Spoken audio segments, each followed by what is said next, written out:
The Great Rift Valley of Africa, one of the most dramatic features on this planet, is not really a valley at all, but a long trench stretching from Mozambique to the Red Sea. It was formed about 20 million years ago by the separation of two of the Earth's massive plates, which float on its molten core. They're still moving apart imperceptibly today. The volcanic mountain ranges of East Africa, pushed up when this weakness in the Earth's crust began all that time ago, bear silent testimony to the Earth's awesome power. Throughout the rift is more recent evidence of that power, such as fumaroles and hot springs. The rift's floor is at its lowest altitude, so when water drains from the springs or the rain-fed slopes, lakes are formed which have no outlet. Evaporation leads to the concentration of salts in these waters. Their extreme chemistry has created life forms that are unique on the planet. 2 million flamingos and the species of green microbe that they only feed on.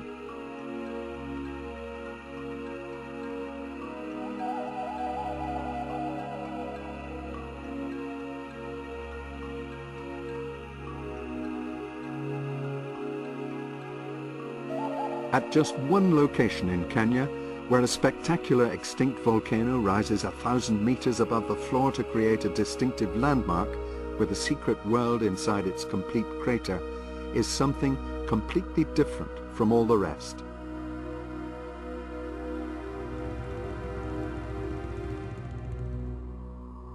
Here is a freshwater lake, a very rare jewel in this arid landscape. It is fresh because it has a large inflow from rain falling on the high Aberdare Mountains to the eastern side of the rift, and it has a subterranean outlet. It's called Naivasha, from the Maasai language meaning moving waters. Papyrus, the bulrush of the Bible, fringes its shores, a home to varied wildlife.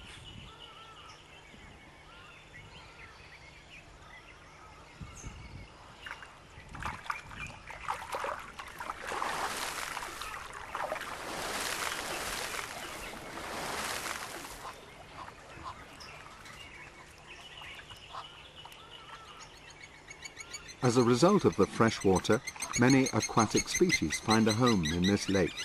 A substantial population of hippopotamus finds safety in its shallow bays. Many other species of mammals are found along its shoreline, living on land but feeding on the wetland edge. Thompson's gazelle, waterbuck,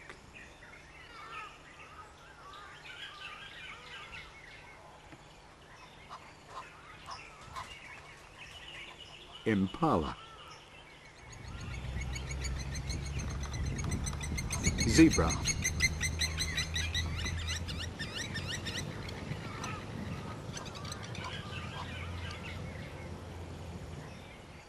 over 350 bird species have been recorded here, leading to it being rated in the 1960s as one of the top 10 birdwatching spectacles in the world. The most spectacular are the waterbirds, where every one of them seems to have a different way of catching its food. Black heron and spoonbill.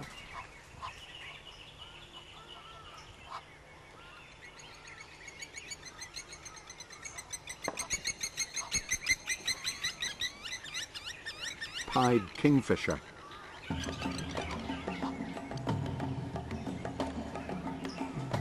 The lake's wonderful variety of wildlife has led many people to settle along its shores, or to visit to camp, fish, boat or swim. For many decades, Naivasha has been a well-known resort for Kenyans and tourists alike. This variety can be quite baffling.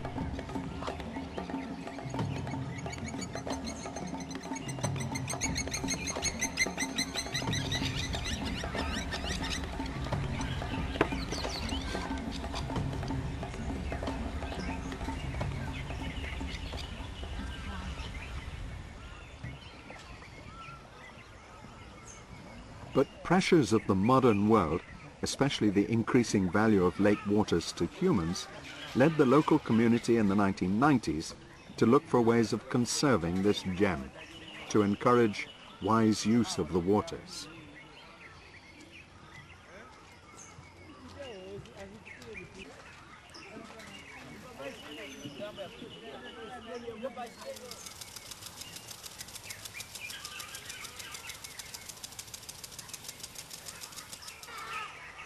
The outcome of this effort was the formation of the Lake Naivasha Riparian Association, with membership drawn from local users and foreign supporters from all over the world.